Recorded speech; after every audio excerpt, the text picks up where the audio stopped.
बिस्मिल्लाहिर्रहमानिर्रहीम। दुनिया न्यूज़ में खुशामदीद। मैं हूँ लियाकत अंसारी। पाकिस्तान की सियासत में तहरीक इंसाफ के ख़िलाफ़ मुकदमात की एक बार फिर लहर उठी है। इन्हीं चीज़ों पर और कानूनी जो चीज़ें सामने आ रही हैं उस पर बात करते हैं बानी पीटीआई की लीगल टीम के सीनियर रुकन अबू सलमान न्याज़ी से। न्याज़ी साहब, ये बताएं कि लगता है कि एक बार फिर एक वीडियो ट्वीट होने के बाद पीटीआई पर जो है इल्ज़ामात भी लग रहे हैं और एक मुकदमात की भी लहर उठ रही है। देखिए, ये मुझे तो समझ नहीं आ रही, क्योंकि पंजाब कैबिनेट ने तो पहले अप्रूवल दिया हुआ था। वीडियो की इवेंट ट्वीट होने से पहले का अप्रूवल आया हुआ था। कोई फेडरल कैबिनेट, ये नहीं कि पंजाब की कैबिनेट ने अप्रूवल दिया सेक्शन 196 सीआरपीसी का, तो वो सारे म्यूटनी के पर्चे, गद्दारी के पर्चों की ही अप्रूवल होती है ना। वो उन्होंने दी ब्लैंकेट ऑर्डर, जो मैंने प्रेस कॉन्फ्रेंस में भी जिक्र किया। तो देखिए, जिस शख्स पे 200 FIR हो, उस पर अगर एक और FIR हो जाए तो मेरे ख्याल से उसको उससे परेशान नहीं होता। और अगर वो जेल में हो तो और बड़ी बहादुरी से मुकाबला कर रहा है, किसी असूल के साथ खड़ा है, तो मेरे ख्याल से उसको परेशान होने की ज़रूरत नहीं है। और जहाँ तक गद्दारी की बात है, देखिए, गद्दार तो अगर इस मुल्क की तारीख देख लें तो इस मुल्क में जितने अच्छे लोग रहे हैं उन पर गद्दारी के पर्चे रहे हैं। हबीब जालिब को देख ले, फैज़ अहमद फैज़ को देख ले, जितने लोगों ने इस मुल्क के लिए कुछ कंट्रीब्यूट किया और तारीख के हीरो हैं, वो सारे उस वक्त की हुकूमत के गद्दार थे।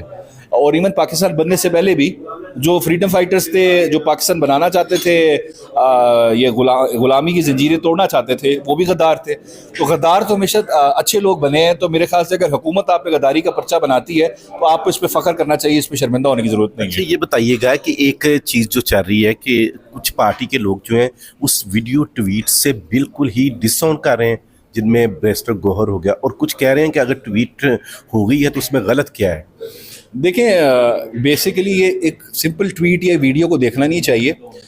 जहाँ तक डिसऑन करने की बात है, डिसऑन तो कोई नहीं कर रहा। खान साहब का सख्त पैगाम है कि जो भी मैंने चीज़ बोली है, हमारा वही ट्वीट को ऑन कर रहे हैं। बिल्कुल सब ऑन कर रहे हैं, क्यों कौन ऑन नहीं कर रहा। और देखें, इस ट्वीट को इस तरह ना देखें। ये ट्वीट में हमने अपनी तरफ से कोई बात नहीं बनाई। इसमें हमीदुर्रहमान कमीशन की जो रिपोर्ट है उसके अंदर जो मटेरियल है वो रिप्रोड्यूस हुआ है। या तो फिर आप ऐसे करें कि हमीदुर्रहमान कमीशन साहब, जो हमीदुर्रहमान साहब थे, उनका ट्रायल करें कि उन्होंने ये रिपोर्ट क्यों बनाई, और उस सदर को पकड़ें या उस प्राइम मिनिस्टर को पकड़ें जिन्होंने हमीदुर्रहमान कमीशन बनाया था। हमने तो एक हिस्टोरिकल फैक्ट है उसको स्टेट किया है, और हिस्टोरिकल फैक्ट स्टेट करने का मकसद ये होता है कि इससे सीखें ताकि ये गलती आप दोबारा रिपीट ना करें। लोगों का मैंडेट, इसका मेन जो मैसेज है ना, वो ये था कि एक पार्टी का मैंडेट जब आप चोरी करते हैं या उस पर डाका मारते हैं तो उस मुल्क में जो होता है वो क्यास और अनार्की आती है। जब तक आप लोगों का मैंडेट की रिस्पेक्ट नहीं करेंगे, तब भी यही हुआ था, अभी भी यही हुआ है। तो मुमासलत है कि मैंडेट थेफ्ट हुआ है। तो ये एक बताने की ज़रूरत है कि जब आप मैंडेट चोरी करते हैं तो मुल्क का नुकसान होता है, रियासत का नुकसान होता है। लीगल महाज पे है, मुकदमात में काफ़ी में आपको जो है कानून के मुताबिक रिलीफ मिल रहा है, लेकिन अगर सुप्रीम कोर्ट की अगर बात की जाए, रिलीफ नहीं होता, कानून के मुताबिक आपका हक होता है। और अगर देखा जाए तो रिहाई जो है वो बानी पीटीआई की हो नहीं पा रही है। केसेस बहुत ज़्यादा है ना जी, एक केस तो है नहीं, अब 200 केस बना दिए हैं। तो ज़ाहिरी बात है, पहले तो हमें अदालतों से भी कोई उम्मीद नहीं थी जिस तरह अदालतें ऑपरेट कर रही थी। अब तो अल्लाह का शुक्र है, अदालतों के अंदर भी एक साइलेंट रेवोल्यूशन आ रहा है कि अदालतें खड़ी हो गई हैं, तो सारे जजेस खड़े होना शुरू हो गए हैं।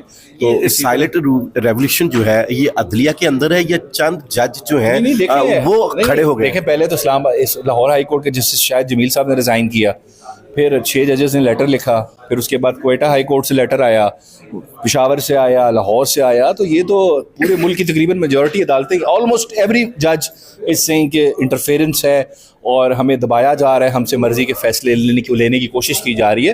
तो अगर ये हाई कोर्ट के जज ये कह रहे हैं तो नीचे वाली अदालतों के साथ जिधर से सजाएं हुई उनके साथ क्या हुआ होगा, ये एक सवाल है। इंसाफ अब जो है जलसा भी करना चाहती है, रैली भी निकालना चाहती है, एहतजाज भी करना चाहती है, लेकिन 144 पुलिस पहले ही कुछ करने ना, ये पुलिस स्टेट है ना। गोरे तो चले गए, लेकिन अपने जो वो कॉलोनियल कानून थे तो वो छोड़ के साथ वो कॉलोनियल मेंटालिटी वाले हुक्मरान भी अभी तक हमारे पास हैं।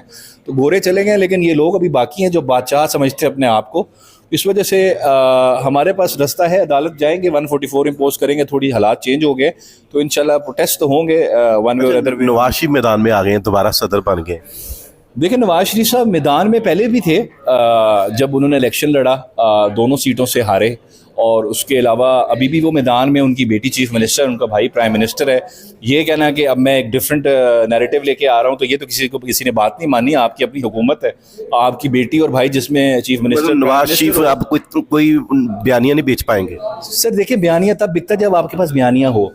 इनके पास बयानिया नहीं है ना। जब भी आप ताकतवर हलकों की गोद में जाके बैठ जाते हैं ना, तो आपका बयानिया ख़त्म हो जाता है।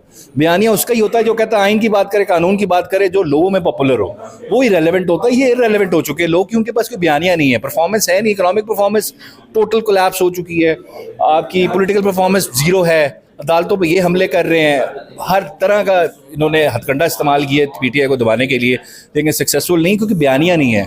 बयानिया होगा तो आपकी लोगों ने बात सुननी है। आपके पास बयानिया नहीं है। आपका बयानिया क्या है? अभी तक आपने एवन फील्ड के अपार्टमेंट्स का हिसाब नहीं दिया, उसका मनी ट्रेल अभी तक नहीं आया। चलो नैब के केस में तो जिस तरह वो हुआ हमें सब पता है, किस तरह फेवर दी गई, लेकिन at the end of the day ये बात हर शख्स को पता है इस मुल्क के अंदर कि एवन फील्ड के पार्टनर्स खरीदे गए थे और उसका मनी ट्रेल नहीं था। अहमद खान ने मशवरा दिया था एक टीवी शो में कि खान साहब को नैब तरमीम से फ़ायदा उठा लेना चाहिए, इसकी मुखालफत नहीं करनी। नहीं, देखें, असूल की बात है। I don't agree with Hamid Khan साहब। हाँ, अगर कुछ तरमीम होंगी अच्छी होंगी नैब को स्ट्रक्चर करने के लिए, लेकिन ये ख़ास तरमीमें जिसमें मेजॉरिटी है ना, वो इस वजह से इंट्रोड्यूस की गई थी कि जो मेजर बेनिफिशरीज हैं करप्शन के, उनको किसी तरह बाहर निकाला जाए केसेस से। तो अगर हम इस पे कॉम्प्रोमाइज़ कर लेंगे तो आवाम को क्या जवाब देंगे जिसके टैक्स पेयर का पैसा लूटा गया। ये अबू ज़र सलमान नियाज़ी जो वाज़ेह तौर पर बता रहे थे कि पीटीआई जो है वो किसी तौर पर भी अपने बयानिए से कंप्रोमाइज़ नहीं करेगी, और नैब तरमीम हो या दूसरे मामला, तो वो डट के खड़ी है और खड़ी रहेगी। मुझे नाज़रीन इजाज़त दीजिए, अल्लाह हाफिज़।